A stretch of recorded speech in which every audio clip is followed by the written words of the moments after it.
Oui, on va revenir largement justement sur cette question en particulier.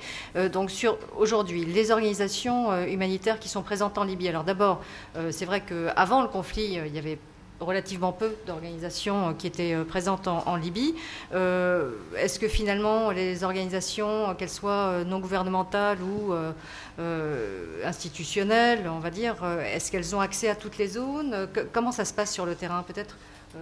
Vous-même, justement, Boris Michel, vous pouvez nous éclairer un petit peu là-dessus? Oui, tout à fait. Alors pour commencer par le CICR, c'était un vrai défi d'entamer une opération en Libye, du simple fait que nous n'avions pas de présence physique en février dans ce pays-là.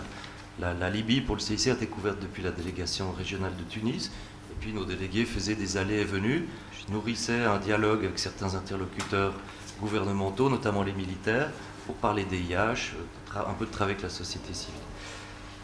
Le conflit éclate, il faut entrer en Libye. L'ensemble des organisations et des ONG humanitaires sont entrées par Benghazi. C'était le point d'entrée facile, c'était le premier point d'entrée. Il était crucial et important, à partir de là, d'équilibrer l'action. En tout cas, c'est l'approche CICR. Il fallait entrer à Tripoli aussi. Or, entrer en contact avec le régime n'était pas facile au début de l'exercice.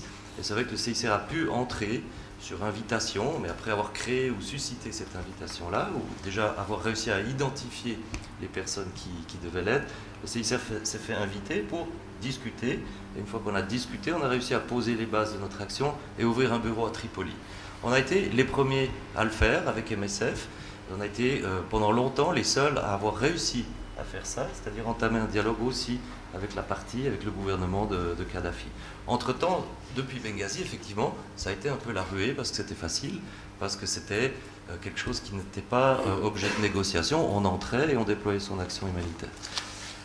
Voilà, le souci d'équilibre est permanent. Il doit rester un principe chez les humanitaires parce que sans dialogue avec toutes les parties, on déséquilibre aussi la réponse humanitaire, on biaise la perception et puis on n'arrive pas forcément à des résultats satisfaisants. Les Nations Unies, perçues, en tout cas leurs agences humanitaires perçues comme très politiques ou impliquées dans le conflit du fait de leur appartenance au système onusien, ont eu beaucoup de peine à déployer leur action, en particulier à Tripoli, tout simplement parce que perçues comme faisant partie d'un exercice qu'on peut qualifier, c'était l'objet de la discussion d'aujourd'hui.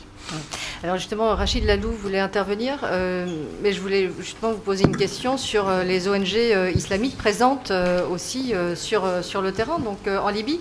Est-ce que par exemple le Secours islamique est présent? Comment ça se passe? Qu'est-ce que vous notez comme... Je ne sais pas pourquoi vous dites les organisations islamiques d'abord. C'est une chose qui continue à me choquer continuellement. Les organisations humanitaires tout court. Il n'y a pas que le Secours islamique qui est rentré. On part du Secours islamique. Oui, d'accord. D'abord, moi je voulais réagir, si ça ne vous dérange pas, sur ce qui était dit au début, parce que je pense que j'aimerais bien que Ronnie, ce débat-là, aurait pu avoir à Mesrata quand elle était bombardée par tout type d'armes, parler à ces populations en disant ouais, la guerre c'est horrible. Je ne pense pas que ce monde arabe, ce qu'on appelle les Arabes, aime plus que les Occidentaux la guerre ou la détestent. Le problème n'est pas là. Je pense que toutes les personnes qui connaissent un peu le monde arabe, depuis la colonisation jusqu'à aujourd'hui, savent qu'il allait éclater un jour ou un autre, sous une forme ou une autre. Ce qui s'est passé en Tunisie n'était pas possible en Libye. Pourquoi? Parce que tout simplement, il n'y a pas d'armée et que ce monsieur-là était prêt à exterminer. Comme il a dit, j'ai trouvé 1,5 million et nous sommes aujourd'hui 6 millions. Donc, je suis prêt à aller jusqu'à revenir au chiffre d'1,5 million. Donc, on est dans une situation assez difficile.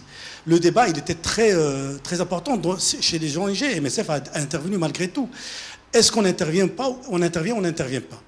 En fait, la Bosnie, tout le monde a intervenu. C'était une guerre également civile, je ne sais pas comment vous voulez l'appeler, mais dans les mêmes conditions. L'Irak, on a intervenu tous ensemble, MSF également, et c'était une guerre justement, je ne sais pas comment la qualifier, moi je laisse les adjectifs qualificatifs de côté, mais toujours, je dis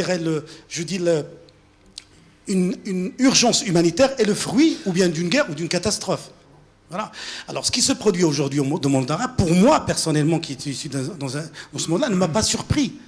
c'était un issue normal. Il y avait beaucoup de périodes et de choses qui se sont passées dans ce monde, la période coloniale, la post-coloniale, avec des régimes implantés, que vous savez, etc., avec tous les problèmes générés d'injustice sociale, d'injustice, je dirais, l'absence de liberté, de démocratie, les richesses détournement des fonds publics, etc.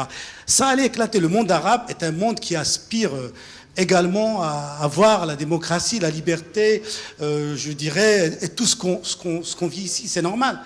Et donc, ça allait éclater. Et le moment a démarré d'une simple chose, mais il y avait tous les éléments pour que ça éclate. On est au début d'un processus. Il ne faut pas se tromper, on n'est qu'au début. Ce qui se passe actuellement en Tunisie, en Libye, peut-être c'est la première révolution, puisque les choses n'ont pas changé totalement, vous le savez très bien. Donc on est en présence encore dans une phase transitoire. Et je ne sais pas ce qui va se produire demain en Tunisie ou demain en Égypte, parce que l'armée d'aujourd'hui, c'était l'armée d'hier. Les généraux, ce sont les mêmes généraux qui ont tiré sur les populations. Donc c'est un processus normal qui s'est produit. Alors, le secours islamique a intervenu par le sud de la Libye, mais il a aidé tout le monde, que ce soit les gens qui sont pro-Kadhafi. C'est très difficile de d'abord savoir pro-Kadhafi ou contre Kadhafi, mais on a aidé tout le monde. Et d'ailleurs, aujourd'hui, on est dans une situation, on est en train de travailler sur une région de déplacés libyens. C'est-à-dire que dans certaines villes, les gens qui sont contre Kadhafi ne veulent plus voir les gens qui étaient avec Kadhafi. Donc, ils sont dans des régions et on est obligé d'aider tout le monde parce que nous intervenons dans un contexte humanitaire, purement humanitaire, même si c'est le produit d'un conflit, on le voit très bien. Et moi, je suis désolé, on n'est pas forcément pour ou contre un régime. On était contre Saddam, mais on n'est pas obligé d'être avec le gouvernement actuel qui a changé peut-être dans la façade, mais dans la réalité, économiquement parlant, il est en train de lapider l'argent du pétrole comme il l'a fait Saddam, peut-être moins même, ou plus que Saddam. Donc on n'est pas obligé d'être contre Saddam pour être avec un régime qui pour moi, n'a aucun visage de démocratie. Aujourd'hui, l'Irak n'est pas vraiment démocratique. Je ne suis pas d'accord avec votre voisin. Il n'a rien de démocratique, il n'a rien de tout ça. C'est un régime sectaire, communautaire, etc. Et je pense qu'il y a un danger à avoir en Irak comme on a. Voilà un petit peu l'image. Donc, il faut comprendre le monde arabe pour savoir ce qui se passe aujourd'hui. Et je ne pense pas que c'est un prix à payer pour avoir la liberté, Ronnie. Je suis d'accord avec moi. On ne peut pas avoir, je pense, une liberté sur un plateau qui va venir. Moi, je suis pragmatique. Quand les bombardements se faisaient d'une manière barbare sur Mesrata, je suis pour demander au Satan de nous aider. Je parle comme personne de Mesrata parce que j'ai eu ces personnes-là au téléphone, je les ai rencontrées et ils ne comprennent pas justement les positions de certains philosophes qui sont en train de parler pour la guerre, contre la guerre. Pour eux, il fallait sauver leur peau, c'est tout ce qui compte pour eux. Et d'ailleurs, c'est le prix à payer. Parfois, bon, je dirais les intérêts se croisent. L'intérêt de l'Occident, c'est le pétrole, ben, tant mieux. Jamais le peuple libyen n'a profité de l'odeur du pétrole. Donc pour eux, vous savez, si leur intérêt croise avec l'intérêt de la liberté du peuple libyen, pourquoi pas? En tout cas, c'est comme ça que c'est le pragmatisme plutôt que l'idéalisme. Bon, je ne pense pas qu'il y a un idéalisme. Vous voulez intervenir donc Oui, juste brièvement. J'ai cité l'Irak comme ça au passage, évidemment. Comparer le régime, le gouvernement de M. Maliki, M. Talabani, aujourd'hui il y a une alternance politique, elle n'est pas parfaite, il y a des élections, il y a des observateurs étrangers, j'en connais quelques-uns qui ont assisté aux élections. Le vote, oui, il est motivé par des raisons ethniques, confessionnelles, mais il est difficile de demander aux Irakiens qui n'ont jamais demandé de leur vie de voter pour une liste électorale ou pour voter pour un programme politique. Encore une fois, si vous demandez la patience pour la Libye, donc ça serait bien, c'est bien aussi de la demander pour les Irakiens pour qu'ils retrouvent le chemin d'une véritable démocratie. Encore une fois, un processus lent. Mais encore une fois, je dis que, en tout cas, la situation irakienne en termes de processus politique, oui, il y a beaucoup de problèmes de pots de vin, etc., etc. Mais c'est malheureusement les régimes rentiers ont ce mal dans le monde arabe. Deuxième élément, pour les organisations l'organisation caritative domiciliée dans le monde musulman ou islamique, mais je crois qu'il ne faut pas avoir honte de les appeler organisations islamiques, il n'y a aucun problème. Comme les organisations chrétiennes, je sais qu'elles sont professionnelles avant tout, en tout cas elles essaient d'être professionnelles. Je vous raconte juste quelque chose de très intéressant, très important, c'est que au début du conflit, il y a une personnalité très connue en Libye, très respectée d'ailleurs, qui s'appelle Ali Salabi, membre de l'Haut Conseil des oulémas musulmans, donc les religieux, les érudits religieux, et qui était au Qatar et il passait tous les soirs à Al Jazeera. Et lui, donc, il a enregistré un spot où, lors d'une prestation, il a dit secourez vos frères et vos sœurs, ils sont en train de brûler à Benghazi, à Misrata. Et ça a été donc tourné, et ça se passe en boucle, et ça a fait vraiment un effet très, très, très important sur les populations dans le monde arabe. Donc, cet appel de M. Ali Salabi, qui est aujourd'hui une personnalité très respectée en Libye. L'élément religieux est très important dans le conflit libyen.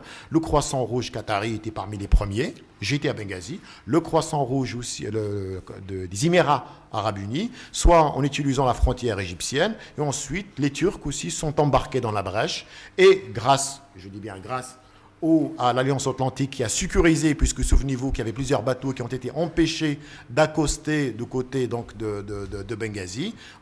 Une fois sécurisé le côté mer, donc il y avait beaucoup de bateaux qui ont transporté non seulement les blessés graves parce qu'il n'y avait rien. Je vous rappelle que Benghazi n'a pas d'hôpital, un petit hôpital. Benghazi a commencé la construction de son aéroport la même année que Tripoli par une société allemande, et Kadhafi a arrêté parce qu'il ne supporte pas Benghazi, la ville bien sûr, la région de roi de Driss Sunoussi, puisqu'il est d'Al-Baïda. Il ne supporte pas la ville de Misrata. Pour lui, c'est la haine, parce que le premier coup d'État est venu d'un homme qui s'appelle Omar Louhichi, livré, hélas, par Hassan II aux Libyens, en lui promettant un pèlerinage. Et Omar Louhichi, c'est un général de l'armée, il est de cette ville. Pour vous dire que les acteurs humanitaires, aussi de la région du monde arabe et musulman, ont été les premiers à être sur le terrain pour plusieurs raisons. D'abord parce que la situation était vraiment catastrophique, et parce qu'il fallait être bien en Libye pour être bien vu, et la situation l'exigeait.